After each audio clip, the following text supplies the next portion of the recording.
ti spiritus salus facione requisti, da nobis iodem spiritu recta sapere, de eius per consolazione gaudere, per Christum Dominum nostrum. Amen. Sede sapientiae, Ora pro nobis. nomine Patris et Filii et Spiritus Sancti. Amen.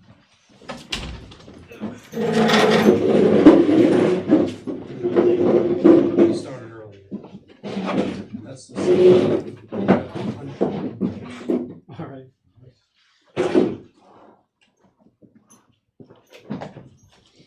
All right. Yeah, I printed it out because we made reference to something the other day, and I just want to show you that. The first part of that is St. Thomas's question on the church. So whether Christ is the head of the church, if you look at that Article 2, it's all general theology concerning the Catholic Church. Whether the devil is the head of all the wicked, I'd probably say yes to that. Whether Antichrist may be called the head of all the wicked. There's some interesting questions there, but that's St. Thomas. So if you look at the first one, page 9 on that. I just want to see where we are here.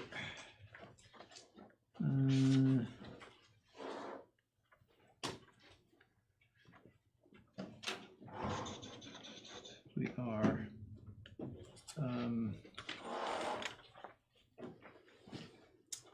yes, we're on page 40 in the notes. If you notice on page 39 of your notes, the red on the bottom, compare Vatican II, the order of bishops which succeeds to the College of Apostles and gives this apostolic body continued existence, is also the subject of supreme and full power over the universal church, provided we understand this body together with its head, the Roman Pontiff, and never without its head. Now, if you look on page 10 of the supplement, this is Pius VI condemning the errors of Eibel, who was somebody, as I told you, in Vienna, who wrote a tract against the papacy before he arrived. It was very nice of him, spread it all over Vienna. So he is condemning. Look at the bold.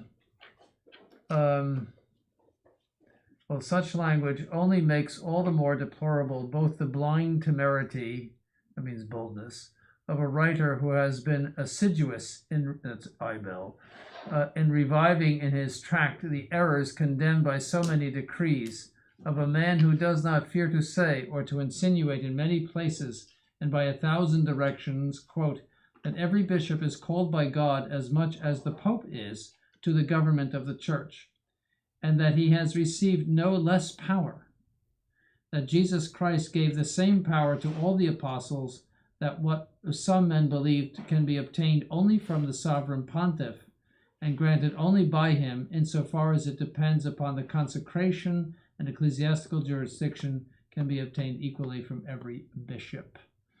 See, so and that Jesus Christ willed his church to be administered after the fashion of a republic, that it is true that the government of the church needs a president for the sake of unity, but that this president must not be permitted to meddle in the affairs of others who govern as he does. See, so the reduction of the papacy to a type of symbolic overseer. You see. So that it's very, but that idea that that you obtain a jurisdiction by consecration. And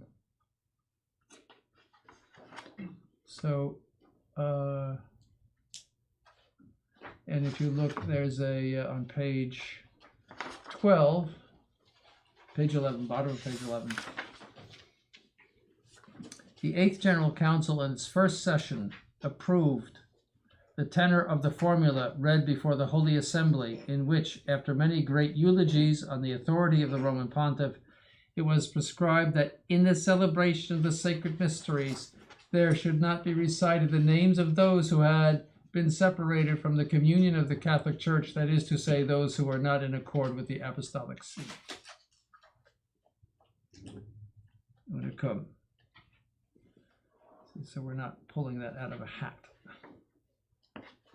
And then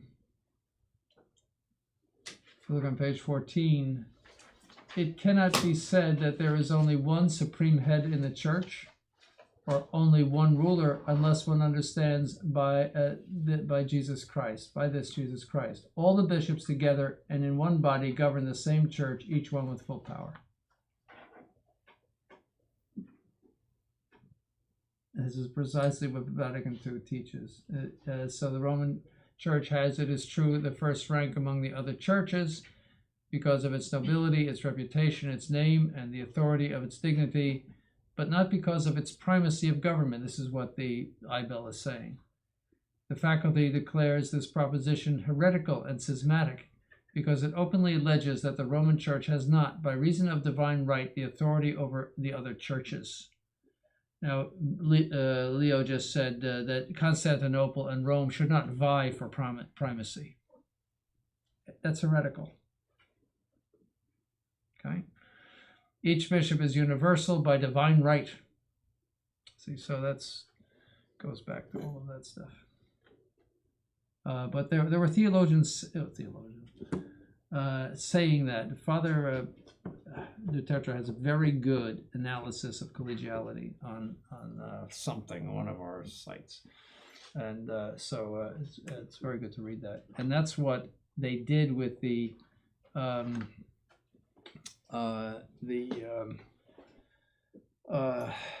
new rite of consecration. See, the old rite refers to the fullness of the priesthood in the form.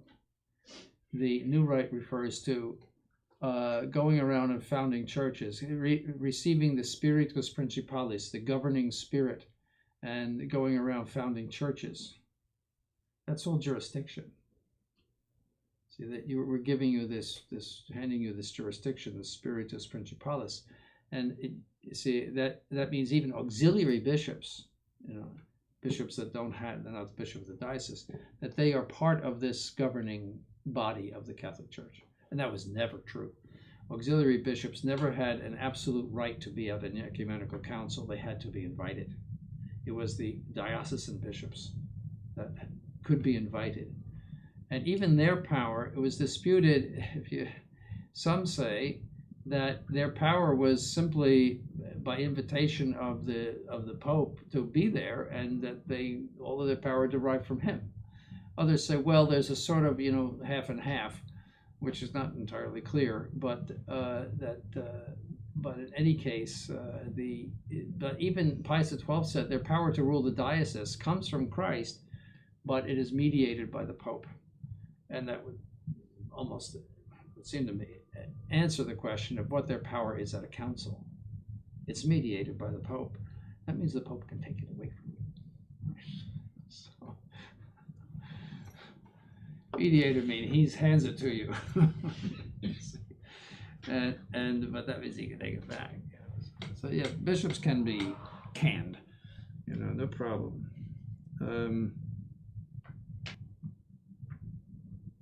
So anyway, that's we'll make reference to this from time to time. There's a lot of different. All the things in red are the. You can go through something like the other thing I did.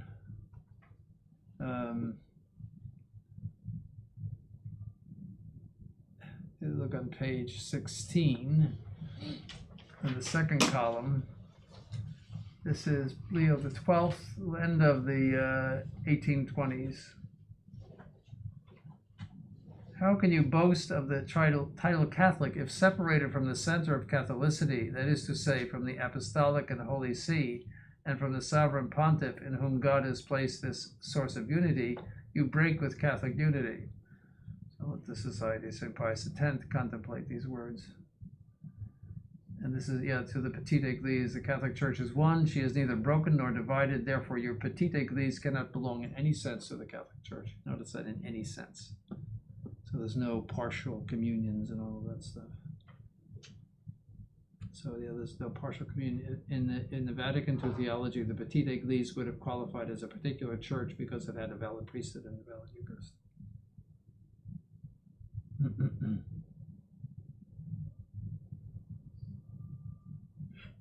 And the footnote 24. Therefore, dearly beloved, beware of false leaders. Do not follow their counsels. Resist their deadly suggestions. In fact, they are seeking to snatch you from the bosom of the church. This is a petite église, then to bring about your final perdition when they strive to separate you from communion with us, with the Holy See. They flatter themselves falsely on the pretended communion with the Apostolic See. Pretended communion? While they refuse communion with the Roman Pontiff and with the bishops in communion with him, do not let yourselves be deceived by this illusion. So, anyway. So we're on, that's that. So we have left off at number 1222.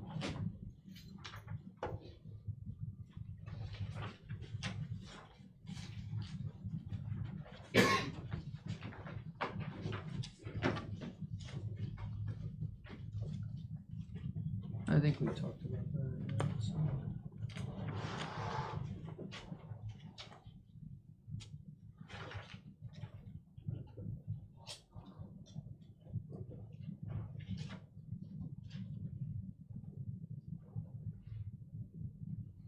Now look at objection 3. It is found in Saint Cyprian. We see that this descends from the divine authority, that the priest, in the presence of the people, is selected under the eyes of all and is approved by public judgment and testimony.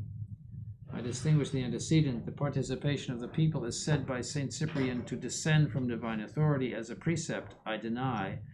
As an example, I subdistinguish.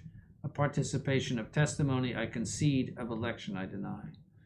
So, as I think I told you, they would announce if somebody was about to be ordained, and if you have any reason to object to that, you should let us know. So there is a certain approval of the people sought in that sense, but it is not in the Protestant sense where the people elect you to lead them in prayer. That's Protestant. It's the bishop who calls you.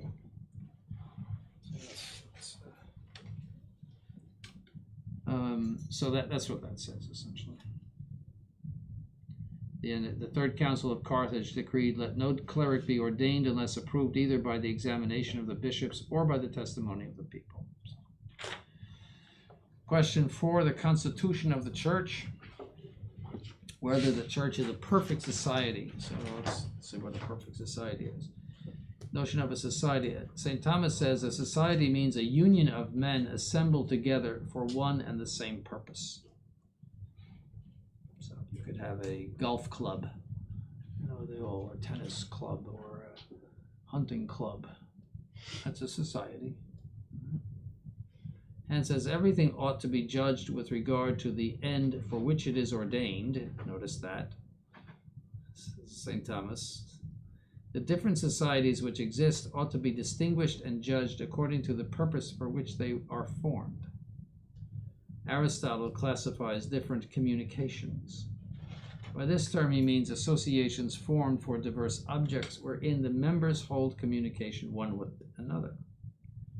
The philosopher, that's Aristotle, distinguishes friendships according to these communications. He refers to the friendship of those brought up together, or that based on commercial transactions, or the friendship of men engaged in the same business. Hence arises the distinction between public and private societies. So from these words, 3 things are clear. 1, that there are 3 elements of every society properly so called. 1, a multitude, more than one. 2, a common end. 3, the authority from which arises the joining together and the motion to the common good. Authority is said to be the form of a society. In other words, what makes society to be what it is, in scholastic philosophy. Everything else is material to it. In other words, it is what it is informed by authority. The purpose of authority is to lead the society to its proper ends.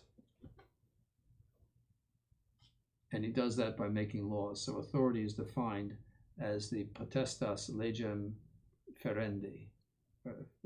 Leges ferendi, the power of making laws. and law it has as its object the common good. By its very nature, if it's against the common good, it is not a law. So therefore, authority through the intermediary of law is ordered to the common good, and that's where you get the lack of consent with regard to papacy. In other words, if you intend to impose upon the Catholic Church something which is contrary to its common good, you cannot receive the power from Christ to rule the Church, no matter how elected you are. So that's that linkage of authority to law. In other words, the person elected, authority, law. So according as there are diverse ends, there can be diverse societies, for example, for business, for education, or for embracing the evangelical counsel, such as a religious order. 3, just as the human body is a physical organism, so a society is a moral organism. That is, it is held together by actions. You see, the moral order. See, a body is held together physically, but any kind of organization is held together morally. That is by activity and actions. The perfection of this organism is greater the more completely it contains within itself the necessities for life. Hence, St. Thomas distinguishes 3 societies: the home, the city, and the kingdom, the state, which he called the community of consummation. So he says the family is the first unit, the first society, then the city, or the locality, whatever you want to call that, the local organization, political organization, and then the kingdom, that is the big political organization.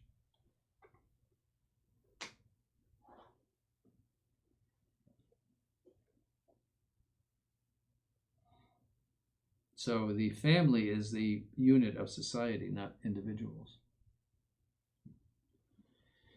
The notion of a perfect society. The perfection of a society can be considered one in the individual perfection of its members.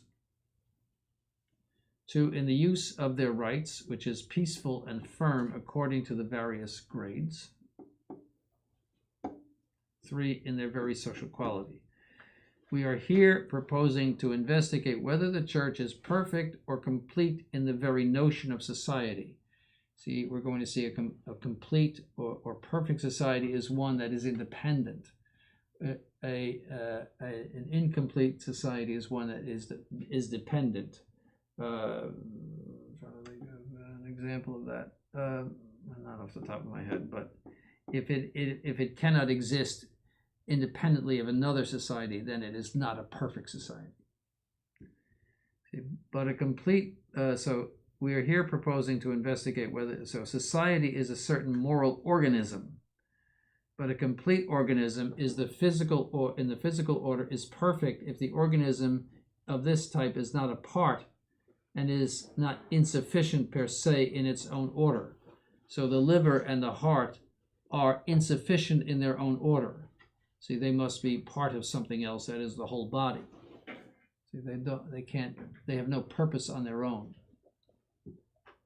and are dependent on the general order of the body. This can be said of a moral organism, which is called a society, but an organism of this type is not perfect if it is a part of society. For example, the county is a part of the state. See, there's the local area or the township, whatever you want to call it. You're all from different countries, but the local societal state is dependent on the big societal state. So you wouldn't say the county is a perfect society. It is dependent upon the big society, whatever you want to call it, like the counties of England.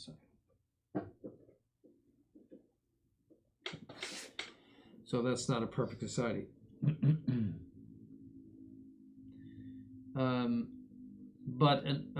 So this but a complete organism is the physical order. Okay, we said that. We said that. This can be said of a moral organism, which is called a society. But an organism of this type is not perfect if it is part of a society. For example, the good of a single home, which is ordered to the good of one city. In other words, that the home is ordered to the local, whatever, city, we'll call it. Or if it is insufficient in its own order, for example, religious orders which obtain the sufficiency of supernatural life from the church. So the Dominican order is not what you call a perfect society because it is dependent on the church, universal. Right? Since these things are so, this rule can be easily understood, which St. Thomas set down, that the perfection of a society must be greater to that same extent that it is in itself more sufficient for the necessaries of life. See, the home is insufficient for all of the necessities of life. In other words, you need a doctor, you need a supermarket, you need farmers to provide things, you need, people to make shoes. Otherwise, you just live like animals. I mean, so it is insufficient for all of its own needs. So that's imperfect. And then the local area is insufficient for its needs of general government, right? So protection like armies and whatnot. So that's known as an imperfect society. Is everyone okay with that? Does everyone see that? Okay.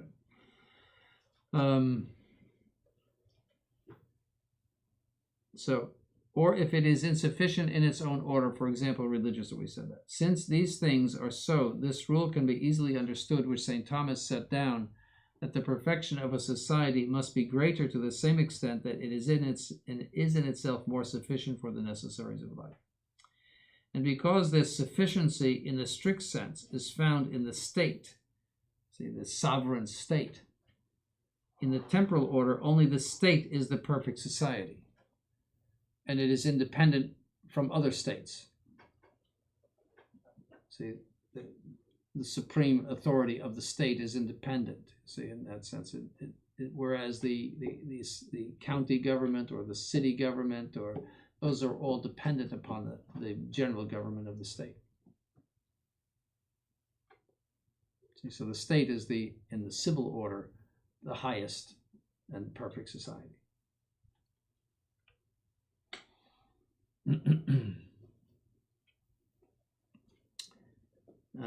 And because sufficiency in this strict sense, okay, we said that. For this reason, St. Thomas calls it the community of consummation. Finally, this sufficiency or intrinsic independence necessarily requires an extrinsic independence. It follows that a society is perfect if it is sufficient per se in its own order and depends on no other.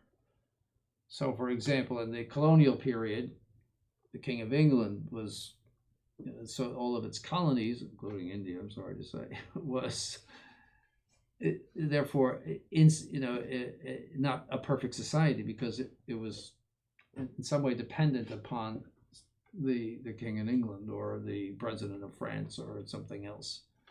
See, or the colonies in this country were dependent upon England.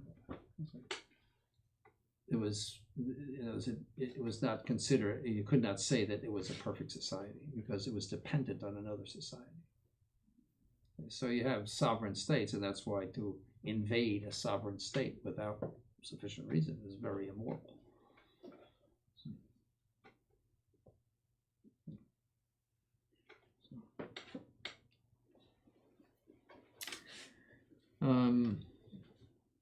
So you understand perfect society then, right? Or not? It's not very difficult. Okay. So the question is the church a perfect society, or is it dependent on something else? Status questionis. It is asked whether the Church of Christ is a perfect society, that is, whether it is a society which is sufficient by itself in its own order and depends on no other. So does it have everything it needs to provide for its own needs, to provide for itself? Its own order is the order of spiritual and supernatural life. By sufficient in itself, we ask whether it has the means both necessary and useful for obtaining eternal salvation. By the words depending on no other, we mean that it is completely sui juris, it means of its own right, again, not dependent on anything else, and subordinated to no other society, either in its esse, its being, or its operation. Everyone happy with that statement? See, so it doesn't owe its existence to the state, for example, and it doesn't owe its operation to the state. It has everything it needs to bring people to eternal salvation. This sufficiency in itself, which is intrinsic independence, connected to extrinsic independence. Therefore, once existence of intrinsic independence is proved, the extrinsic follows, which is founded upon the intrinsic. So on the level of a state doesn't need another neighboring country to govern it or to in any way be involved in its own ends, the pursuit of its own ends. It's extrinsically independent as well as intrinsically independent. Intrinsically means it has everything necessary in itself. Extrinsically means that it depends on no other state around it and is independent of those other states. So despite whatever Trump thinks, Canada is quite independent.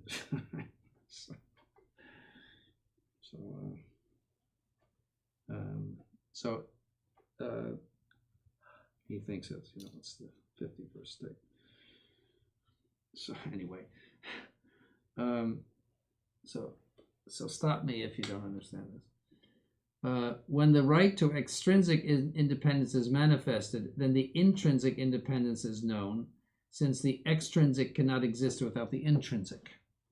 So you can't have extrinsic independence if you don't have a functioning state. A good example of that is Gaza. I mean, they're just, what are they? They're just a lot of people living together in that strip of land, and they have never constituted a state. The UN just said we're going to recognize it as a state, but it's being run by a terrorist organization pretty much, and it doesn't have a functioning government, etc. That's an example of that. That simply a lot of people living together close to each other does not constitute a state. They have to have a government. They have to have authority, and et cetera, et cetera, et cetera. So that's a good example of that. I'm trying to think of others. Something I would say to a certain extent, the American Indians in this country. I mean,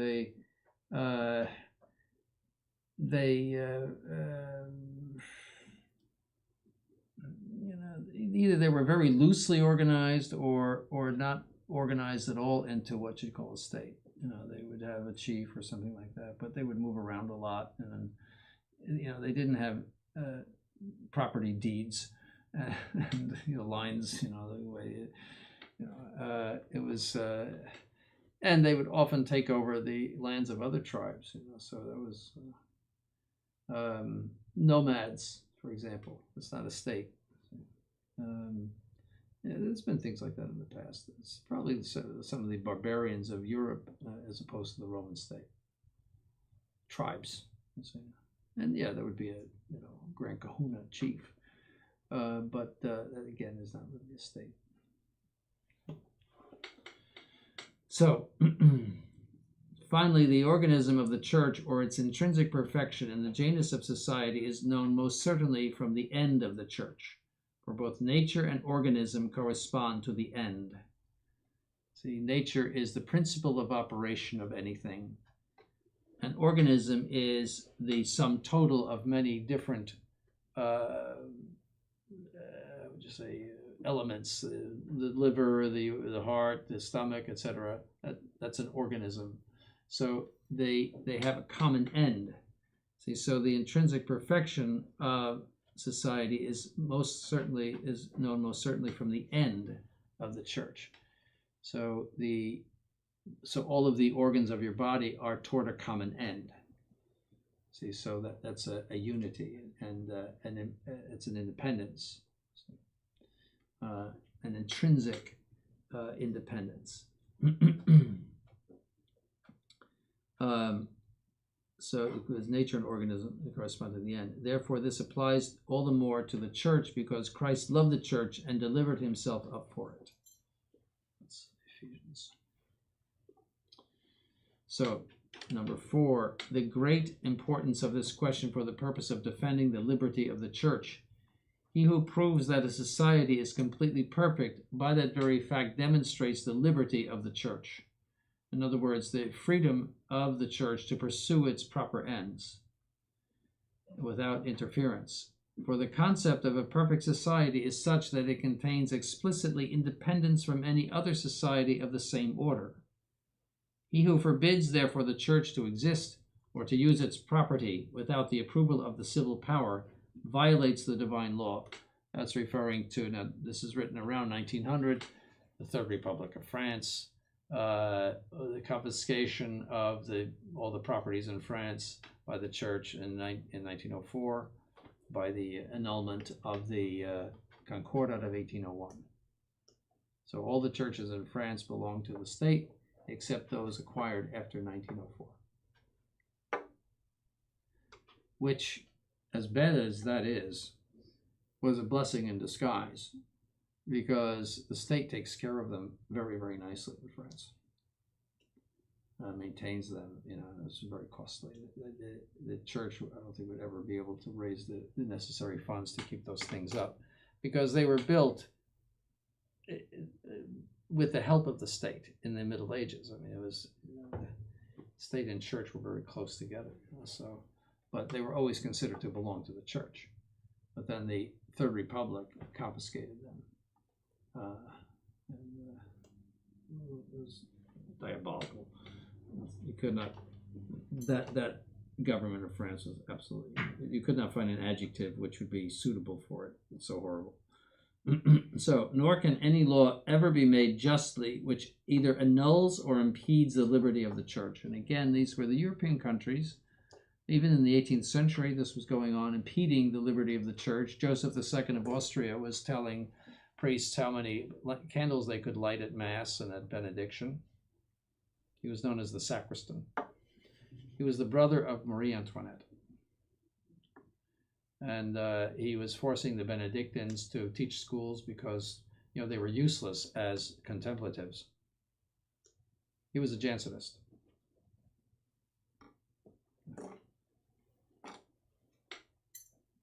A son of Maria Theresa, who was no prize either. So, for this reason, among the principal duties of Christian states, Leo XIII has placed these precepts. 1, the name of public power is sacred to Christians, but if the laws of a nation openly contradict the divine law, if they involve any injury to the church, or should contradict those things which pertain to religion or duties, or if they should violate the authority of Jesus Christ in the Roman pontiff, notice that, then in such a case it is one's duty to resist, and to obey would be a crime. They kicked out the Jesuits, they closed all the Catholic schools. It was horrible. 2, it furthermore is apparent how unjust the accusation of sedition is, for due obedience which is owed to the ruler and the legislators is not rejected. This is Leo XIII.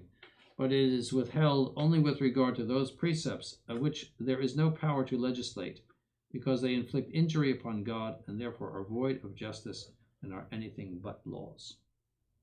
And that's the principle of the Society of St. Pius X with regard to Vatican II, etc. But it can't apply to the church because of the assistance of the church to the Roman pontiff in anything that concerns universal promulgation of doctrine or disciplines or liturgy. That whether you could argue about disciplines and liturgy, whether it's a good idea, bad idea, or prudent or imprudent, but you can't say that it is false or harmful to souls. As a matter of fact, it would incur an anathema of the Council of Trent. you said that the rites of the church inspire impiety, or I could show you that too. Anathema sit. So that would be actually heresy. So you can't apply that to the church, but they attempt to apply that to the church, that we're being told to do something wrong. And yes, a pope could, as I perhaps said to you, could tell you, go rob a bank for me. Yes, he's telling you to do something wrong. That's not a universal decree. So he is able to err in that. That's true.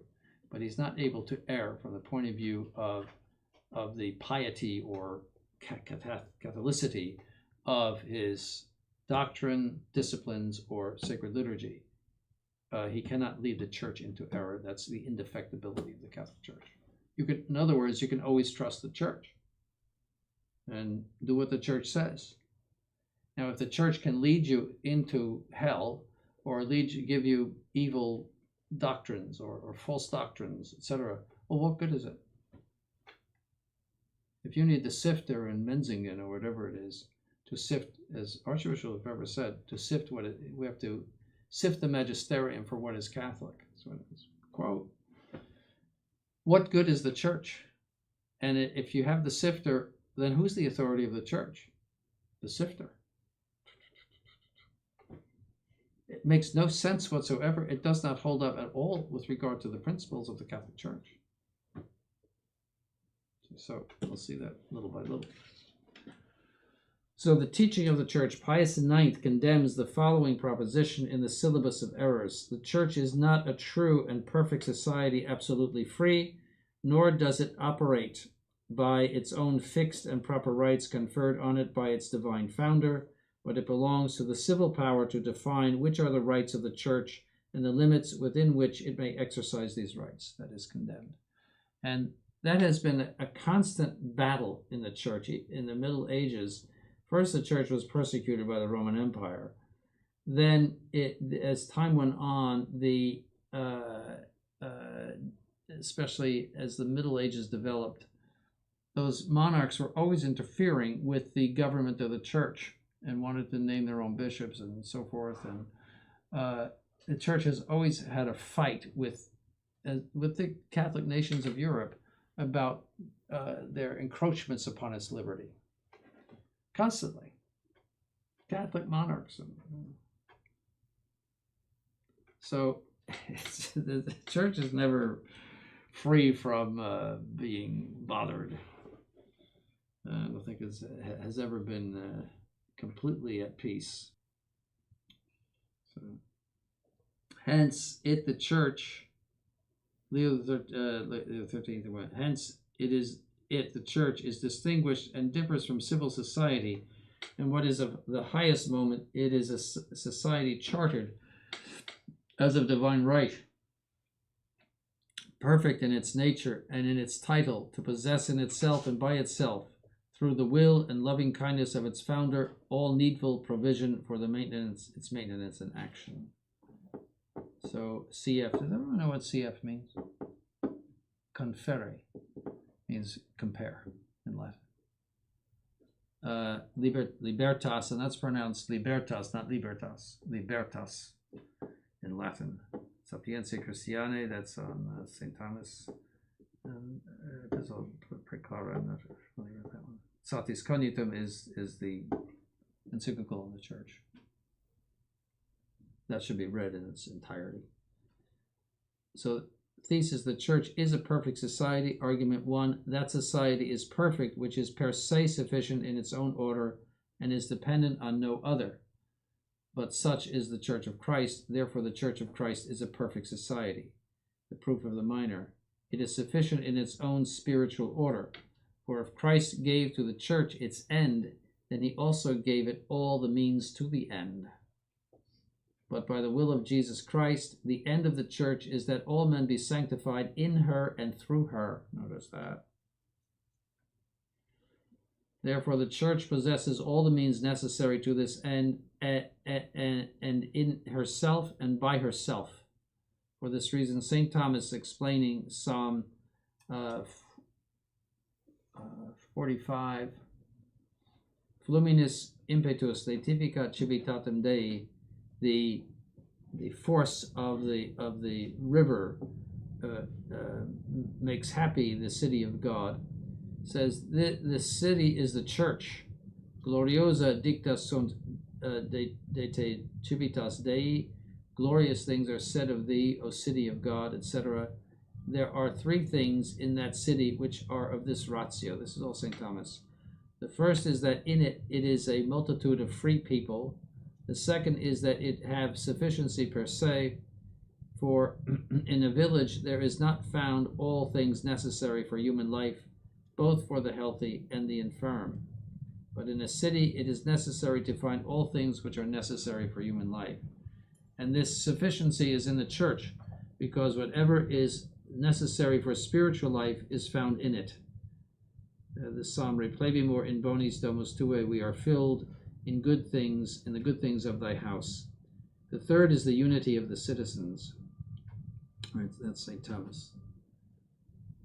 So notice that because whatever is necessary for spiritual life is found in it. Well, that means the church cannot give you something that will not enhance your spiritual life. I mean, you separate that from the Catholic Church, and you make the church a type of something that is capable of feeding poison to you. You just destroy the whole nature of the Catholic Church. That's why that position of the SSPX is very, very serious, because it gives people that infection in the mind that the church is able to function in this way. Very serious. It poisons people's minds about the nature of the Catholic Church, and that, you know, God, when we ask him for bread, he hands us a stone.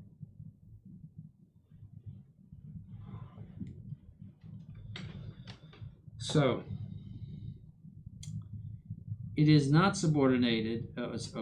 B. She depends on no other. If the church depended on another society, it would be subordinated to that society, either as an inferior to a superior or as a part to a whole, but neither can be admitted. It is not subordinated as an inferior because the end of the church is the highest of all ends, namely the eternal salvation of souls. So it's the highest society of the whole planet because of its high, it has that highest end. The purpose of the state is to provide primarily for the temporal welfare of its citizens. So to make sure they have enough to eat. So certain government requirements there. The economy and it's the governing the economy. I mean, that's part of the state too. Everything needs a government. I mean, the idea of laissez-faire, that you just let everybody do whatever they want in the economic order, is just insane. Everything needs a government. You know, look at the bees and the ants. They all have government. They act in an ordered way. And God has put that government in them. But everything has to be governed. I mean, look at the movement, all the movement of the sun and the moon and the earth, etc. It's all constant. You can't have constancy without government. It's impossible. Chance, it'll chant too, but chance is by its very nature hit and miss. It never follows a pattern. So all of that attests to government. You can't have regularity and constancy without government, without something ordering everything to its end. It's just a general principle. As I always say, if you win the lottery once, everybody says, oh great, you won the lottery. And then the next day you win the lottery, oh, well, that's kind of good.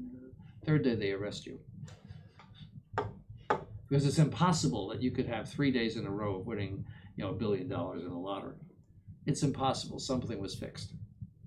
One thing they did years ago, they used to actually physically draw the lottery numbers, and the mafia arranged something where they would inject white paint into these ping pong balls. That's how they did it.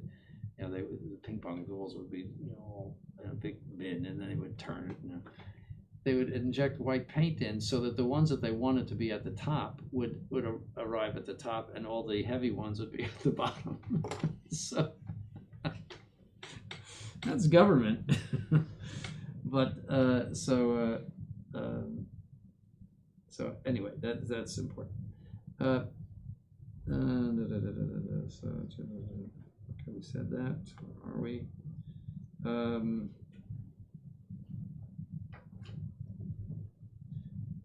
Okay, well, established. Oh, we said that. I don't think we. This is Leo the 13th. I don't think we quoted this.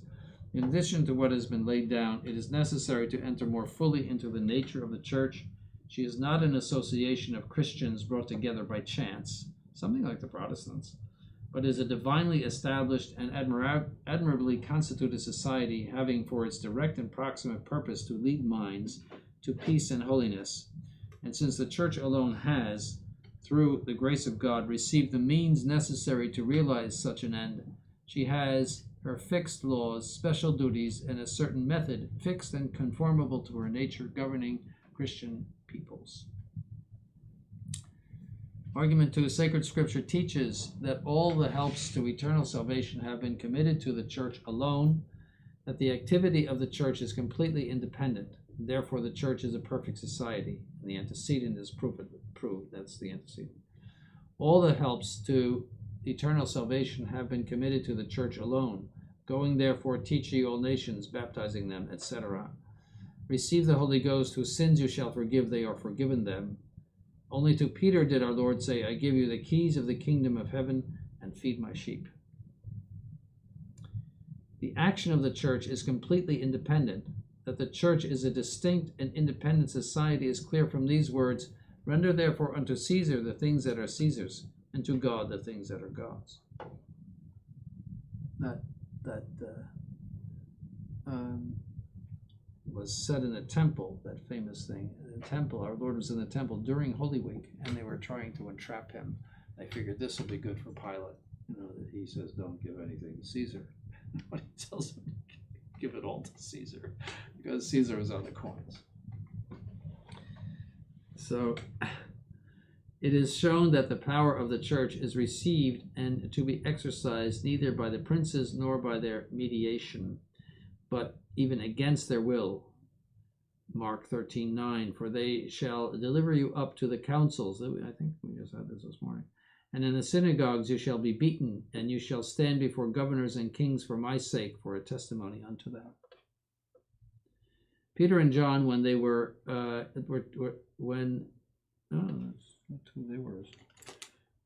told that they should neither speak nor teach any more in the name of Jesus, that's what the Jewish authorities in Jerusalem told them to do, they answered, if it be just in the sight of God to hear you rather than God, judge ye.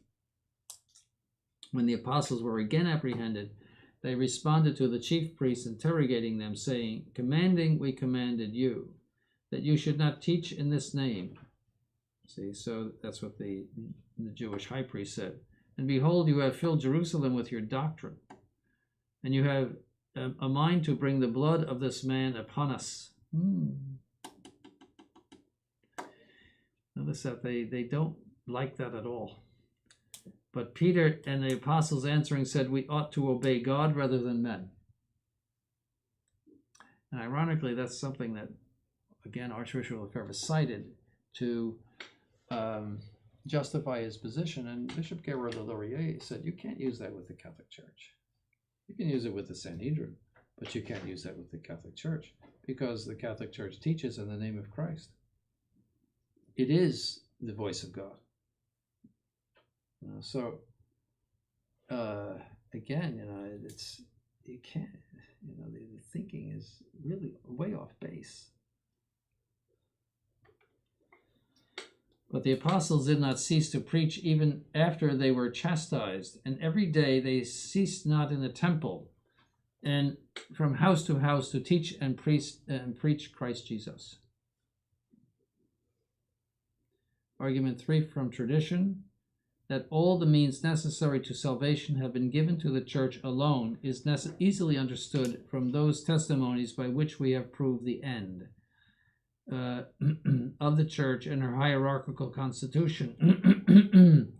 Nor is there lacking doctrine from the fathers for those who contend that spiritual things have not been fully and integrally handed over to the church.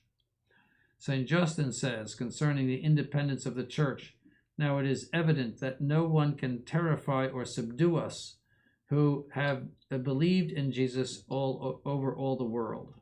He was, I think, put to death by Marcus Aurelius, which would be, 160 AD, around there. He's considered to be the really nice emperor. He put a lot of Catholics to death, Marcus Aurelius. His son, Commodus, was very clement to the Catholics, very tolerant to the Catholics, Commodus. But he was in that famous Gladiator film, I don't know if you saw that, but he was not known for, let's say, his purity and morality, let's say that, nor was he known for his good government of Rome. He's considered the beginning of the end of the Roman Empire by historians. But he was actually, nobody died under Commodus that I know of. He was, so that was true of, some emperors were, just okay, and others were very nasty.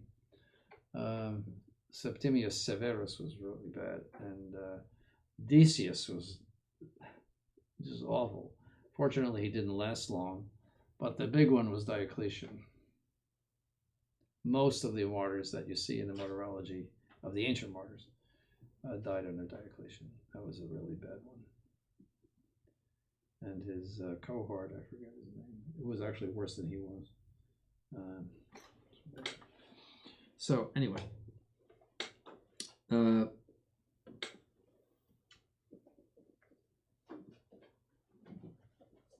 we said that. So that's, yes, St. Ambrose, the emperor is within the church, but is not above the church. St. Gregory Nazianzen, yes, we bishops also bear power, but I add that it is more excellently, and more perfectly, unless one would admit that the spirit is equal to the flesh, and that terrestrial things are equal to heavenly things. Oh gosh. All right, we'll just finish this. St. John Chrysostom, to the ruler have been committed those things which are here, but to me celestial things, and when I say to me, I understand the priest. Finally, there were never lacking those who were either captives or exiles or tortured, who did not profess the same truth. Libertas, that's again Leo XIII, it is established by God that all things which pertain to the nature and rights of a society that is legitimate, supreme, and perfect in all its parts exist in the church. Okay, so that's the conclusion. So we're skipping Article 2 because it really pertains to the situation in 1900, to give an apologetical argument for the independence of the church when it was being, suppressed everywhere. It's not as topical today as it was. All right.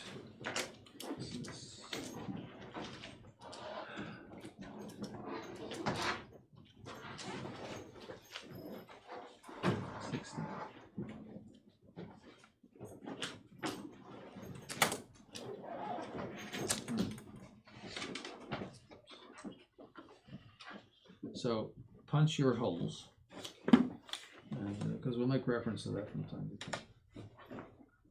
And you can read it too. It's pretty interesting. It's something like the other thing I mentioned various ways in which it is topical.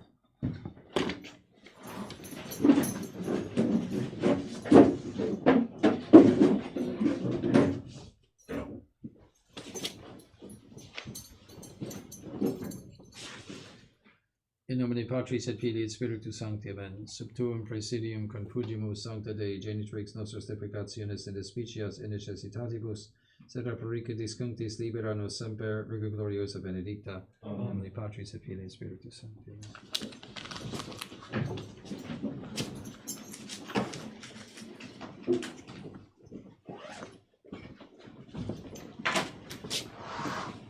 Your Excellency, I actually already had all of this except for the first 8 pages, so I can just give just back Yes. to you.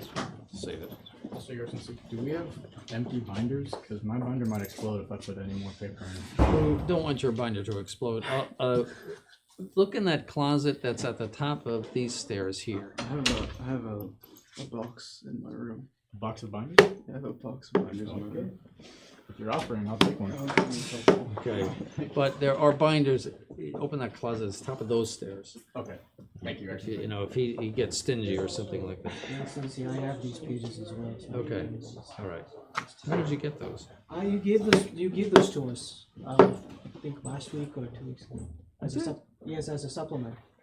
You mentioned that these first 8 pages, you'd give us the first 8 Oh, pages later. okay. All right. I thought I didn't give you that. No, you gave it to us as a supplement, the first 8 pages were missing. Okay. All right. Yes. That's. I guess. All right. Well, We'll still have to punch our own holes for you have to punch your own hole. Everybody's got to punch his own hole. Absolutely.